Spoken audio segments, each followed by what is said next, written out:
Bonjour à tous, j'espère que vous allez bien, c'est Sarah, bienvenue sur la chaîne. Je vous retrouve aujourd'hui dans une petite ambiance Noël, puisque je vous avais dit, je me suis lancée dans mon marathon des romans de Noël et je voulais absolument vous faire un petit retour de mes premières lectures. Donc si vous me suivez sur Instagram, sur Facebook, vous avez peut-être déjà vu des avis lecture, mais je trouve que c'est quand même mieux de vive voix. Surtout aujourd'hui, je vais commencer par un livre qui sort aujourd'hui sur Amazon, donc aujourd'hui en e-book, demain en version brochée, et il s'agit de Deux mélodies pour Noël de Cara Federsan. Je vous l'affiche ici, puisque je l'ai lu sur liseuse, je l'ai reçu de la part de l'autrice en service presse. J'ai eu beaucoup de chance d'être sélectionnée et je la remercie encore du fond du cœur, ça a été une superbe découverte.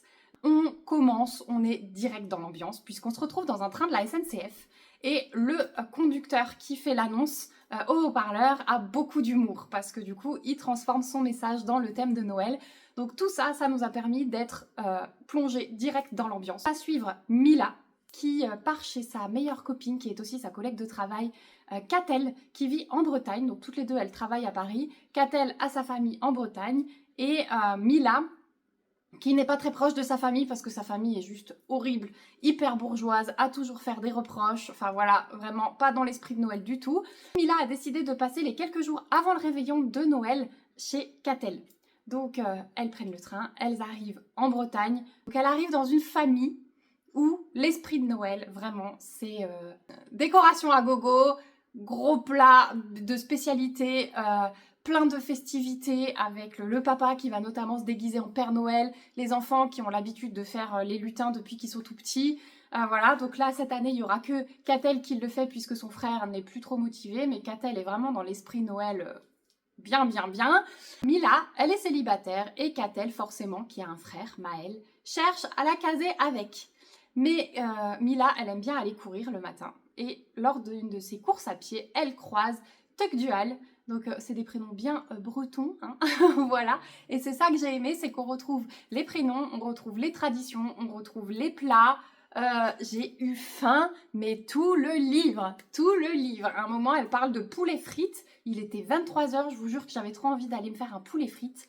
Et pour la petite anecdote, cet été, je suis partie en Vendée et en Bretagne et du coup, il nous restait un paquet de galettes bretonnes que je suis allée me chercher et que j'ai mangé en lisant.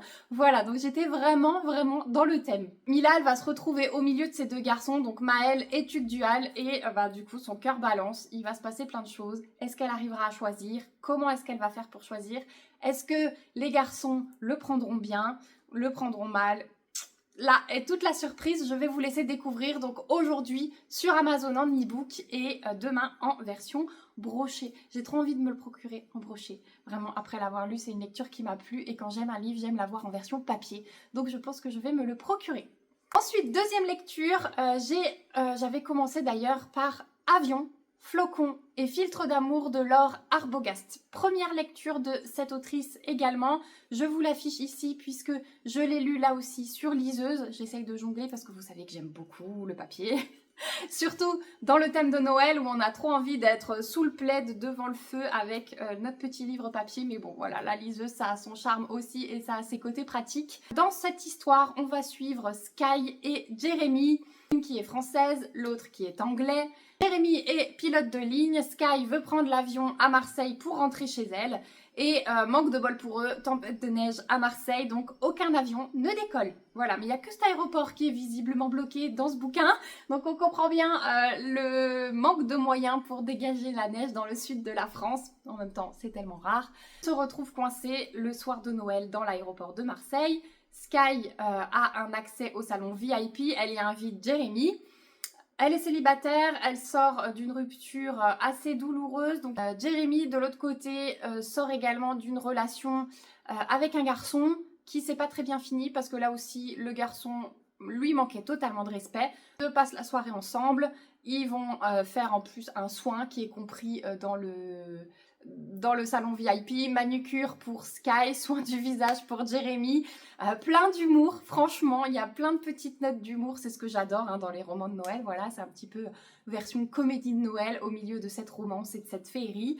Et donc, Sky, au départ, elle ne dit pas son identité à Jeremy, elle dit pas qu'elle est mondialement connue, sauf que ce qu'elle sait pas, c'est que c'est l'artiste préféré de Jeremy, donc lui, il sait, mais il veut pas lui dire qui c'est. Donc, au bout d'un moment, forcément, le mensonge éclate. Que va-t-il advenir de leur relation? Vont-ils arriver à partir de l'aéroport de Marseille? Je vous laisse découvrir là aussi, c'est une lecture toute douce, vraiment dans le thème, et j'ai adoré, j'ai hâte de découvrir d'autres romans de l'autrice, et notamment le tome 2, dans lequel on va découvrir Ashley plus précisément. Elle apparaît déjà dans le tome 1, mais plus précisément, c'est la sœur jumelle de Jeremy. Et du coup, elle, dans le tome 1, il se passe un truc pour elle et je pense que ça va être développé dans le tome 2. Voilà, je vous en dis pas plus, je ne veux pas vous spoiler. Mes troisième et quatrième lectures de Noël et je vais vous les présenter ensemble. Et si vous avez suivi mes posts hier, eh bien vous aurez deviné, il s'agit des 2 romans de Noël, comédie de Noël de Karen Ponte. Donc chaque année, je lis des romans de cette autrice, j'adore. Franchement, la légèreté qui s'en dégage tout en traitant des sujets difficiles. Donc cette année, elle nous a sorti Le désastreux Noël de la famille Praline en version ado. Vous l'avez ici sur le petit cadeau, version ado, aux éditions Pocket Jeunesse. Et de l'autre côté, on a un Noël mi-figue, mi-praline. Donc ça rappelle le jeu de mots mi-figue, mi-raisin. Et celui-ci est aux éditions Fleuve et c'est donc la version adulte. Alors déjà, premièrement, on peut les lire dans n'importe quel ordre. Moi, j'ai commencé par la version ado parce que je me suis dit, voilà, c'est d'abord les ados, après les adultes. Mais vous pouvez très bien intervertir, il n'y a aucun souci. C'est une version adulte, mais il n'y a rien de spécifique. Donc vous pouvez très bien, en tant qu'ado, lire la version adulte et en tant qu'adulte, lire la version ado. Moi, j'ai lu les deux, je me suis régalée sur les deux. À savoir, si vous n'aimez pas ça, que dans la version ado, il y aura une petite romance, chose qu'il n'y a pas dans la version adulte, puisque les adultes sont déjà casés. Donc, voilà. Mais chacun a ses petits côtés très très intéressants. Donc déjà, dans la version ado, on va suivre du coup la même famille, la famille Praline, où il y a 2 sœurs, Nathaline et Barbara. Chacune a une fille. Barbara a Brune et Nathaline a Ninalou. Voilà. Dans la version ado, on suit le point de vue de Brune et Ninalou. Il se passe plein de choses pour elle. Donc du coup, on se rend compte tout de suite que dès le début, on plonge dans le prologue, dans le Noël 2023. Dans cette famille, Noël 2023 a été désastreux, la catastrophe. Tout le monde était couché à 21h30. Et du coup, Mamie Chouquette, donc la maman des 2 filles et la mamie des 2 petites filles, s'est jurée de ne plus jamais repasser un Noël comme ceci. Et donc, elle leur a concocté un petit plan et elle disparaît. Donc, dans le tout premier chapitre, elles sont toutes les 4, donc mère et fille, convoquées chez un notaire qui leur explique que Mamie Chouquette a disparu et qu'elle ne reviendra que si l'entente familiale revient. Donc, chacune a une lettre de la part de la mamie qui leur demande de faire des choses. Donc, je ne vous en dis pas plus de ce côté-là, mais on comprend bien que le but, c'est de communiquer, de faire table rase du passé et de peut-être s'expliquer ce qui ne va pas, voilà. Et de se rabibocher, comme on dit, pour passer un Noël 2024 agréable, en famille, et comme il devrait normalement se passer. Donc au milieu de tout ça, Ninalou et Brune, en fait, elles se connaissent pas vraiment vu que les deux mamans ne s'entendent pas. Elles ont jamais vraiment appris à se connaître. Et du coup, elles se découvrent, elles se rendent compte que finalement, elles ont peut-être des points communs, que ce serait peut-être pas si mal de se parler, qu'elles sont ados toutes les deux et qu'elles ont les mêmes soucis. Brune, elle a une passion de la lecture que j'ai adorée parce qu'il y a plein de petites références et si vous aimez la lecture comme moi, vous reconnaîtrez des petites choses. Elle parle de tropes, de romances et tout ça qui vont être utilisées avec des garçons. Donc voilà, je vous laisse découvrir, c'est vraiment top, plein d'humour mais avec des sujets très sérieux. Voilà, les romances, c'est un des sujets phares des ados, c'est ce qui les intéresse et ce qui les anime à leur âge. Donc voilà, j'ai trouvé ça vraiment top. Et ensuite, j'ai continué par la version adulte. Donc là, on va suivre Barbara et Nathaline, donc plus précisément le point de vue de Barbara. Cette famille, de base, le papa est décédé. Il tenait avec sa femme et ses filles une biscuiterie.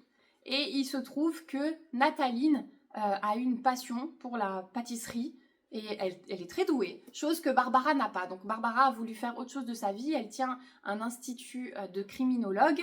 On comprend au fur et à mesure que ça a emmené certaines rancœurs. Voilà, donc je veux pas vous en dire trop non plus parce que j'aimerais que vous découvriez ça. Mais en tout cas, il y a beaucoup de non-dits entre les deux sœurs. Il y a beaucoup de questionnements dans la place de chacun dans une famille. Est-ce que quand on a plusieurs enfants, on en aime moins que d'autres ? Est-ce que notre cœur est assez grand pour les aimer tous pareil? Voilà, c'est des questionnements que des fois les enfants peuvent avoir, même à l'âge adulte, puisque là, du coup, elles sont adultes. Et tout ça est traité de façon sérieuse, comme Karen Pont a l'habitude de le faire dans ses autres romans que j'ai pu lire, mais avec cette touche de légèreté et d'humour. Là aussi, le but pour les deux sœurs, ça va être de se parler, de dire ce qui ne va pas. D'ailleurs, il va leur arriver un truc qui déclenchera tout. C'était vraiment pas de chance pour elles ce jour-là, mais finalement, ça se transforme en chance parce qu'elles vont se mettre à discuter. Est-ce qu'elles arriveront à lever tous les tabous? La biscuiterie va pas forcément très bien niveau financier. Et donc, du coup, là aussi, il y aura des petits challenges que j'ai adoré, vraiment. Donc, on plonge vraiment dans la vie des adultes, contrairement à celui-là où on a les soucis d'ado. Là, on a les soucis d'adultes. J'ai aimé aussi les personnages secondaires parce que dans celui-ci, on voit un petit peu plus les papas. On sait le métier qu'ils font. Donc, le mari de Barbara est avocat. Le mari de Nathaline est sage-femme. C'est top.